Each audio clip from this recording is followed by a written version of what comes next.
They are no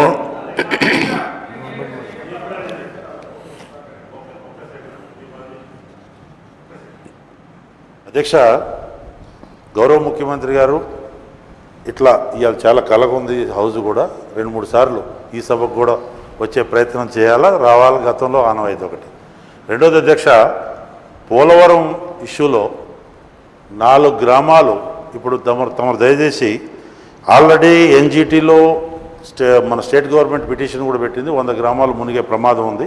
ఎందుకంటే పక్క రాష్ట్రాన్ని చాలా దూకుడుగా వెళ్ళిపోతుంటూ కేంద్రం కట్టాల్సింది స్పెషల్ స్టేటస్ని అడ్డంగా పెట్టుకొని చేసుకుంటూ ఓకే మీరు ఎందుకో చాలా ఉద్యమ ముఖ్యమంత్రి నేపథ్యం నుంచి సహన ముఖ్యమంత్రిగా అభివృద్ధి అయిపోతున్నాం, తప్పనిసరి కలిసి వస్తాం. కానీ మన రైట్స్ కాపాడుకోవడంలో మన వాటా కాపాడుకోవడంలో మేము అందరం కలిసి వస్తామని చెప్తూ ఆ 4 గ్రామాలు దేవుడు మన దగ్గర ఉండే ఇప్పుడు భద్రాచలం రాబోతున్నారు మీరు, మన దేవుడిది కళ్యాణం కూడా దగ్గరలో ఉంది. 4 గ్రామాలు పురుషోత్తంపట్నం, పిచ్చుకులపాడు, ఇవన్నీ కన్నాయిగూడెం, ఇవన్నీ కూడా 4 గ్రామాలని అమెండ్మెంట్ ద్వారా కలుపుకునే అవకాశం ఉంది. వాళ్ళకు కూడా అభ్యంతరం లేదు అధ్యక్ష. ఎందుకంటే కాన్స్టిట్యూషన్ రిప్రజెంటేటివ్ అయిన గవర్నర్ గారి దానిలో మీరు రిప్లై ఇచ్చిన నేపథ్యంలో అది తప్పనిసరిగా ఇప్పుడు చెప్పిన అనేక అంశాలతో మేము కలిసి వస్తాం రాష్ట్ర అభివృద్ధిలో. ఇన్ ద సేమ్ టైం మీరు దయచేసి దాని మీద కూడా దృష్టి పెట్టండి. మన వాటా మనకు రావాల్సిన దాంట్లో కూడా ఈ మధ్య చాలా బుల్డోజ్ చేసుకుంటూ ఆయన ఎపెక్స్ కౌన్సిల్ కూడా పోయాడు. మన ప్రాజెక్టులు మేము కాదు, మాకేం దుగ్ధలేదు అధ్యక్ష. ఆ ప్రాంతం ఇష్యూలో ఏమైనా ఉంటే అవి కూడా రివ్యూ చేస్తాం తప్పనిసరిగా. ప్రాజెక్టులు కట్టుకోవాలని వ్యవహారం లేదు, దయచేసి ఆ కాన్సెప్ట్లో నుంచి పోయి మాకు కూడా అవకాశం కలుపుకోండి అధ్యక్ష. In the floor of the house అందరిని కలుపుకొని పోతామని చెప్తున్నారు.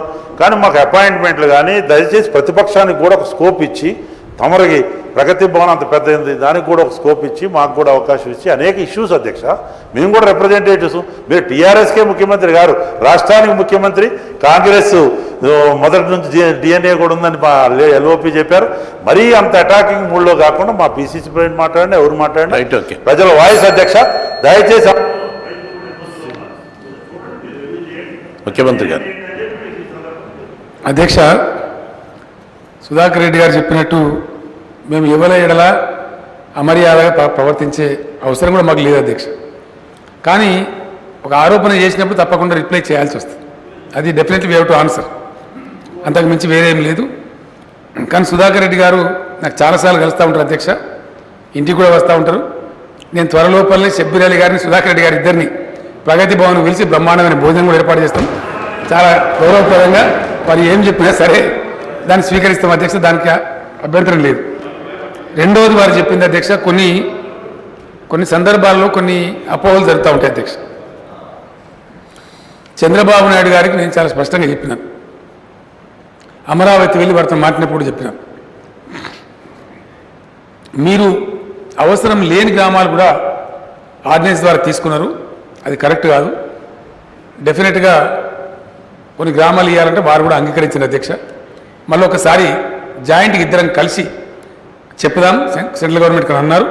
ఆ మాట మీద వారు ఉంటారని చెప్పి నేను ఆశిస్తా ఉన్నా. ఒక 6-7 గ్రామాలు మనకు రావాల్సిన అవసరం ఉంది. అవి నీళ్ళలో మునిగేవి కూడా వాళ్ళకి అవసరం కూడా లేదు. దాన్ని డెఫినెట్గా వాపసు తీసుకుంటాం అధ్యక్ష.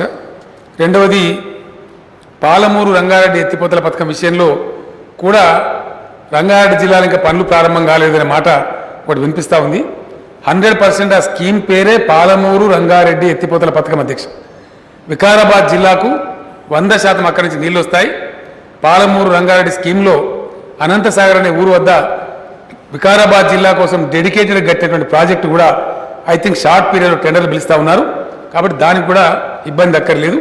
ఖచ్చితంగా రంగారెడ్డి జిల్లా, ప్రస్తుత రంగారెడ్డి జిల్లా, కొత్త రంగారెడ్డి జిల్లాలోని మహేశ్వరం, ఇబ్రాహీంపట్నం వాటితో పాటు చేవెళ్ళ, వికారాబాద్, పరిగి, తాండూరు ప్రాంతాలకు కూడా పాలమూరు రంగారెడ్డి ద్వారా నీళ్లు వస్తాయి అధ్యక్ష. I'm placing it on record. ఎవరు కూడా ఎటువంటి అనుమానం అవసరం లేని చెప్పి మనం చేస్తా ఉన్నది.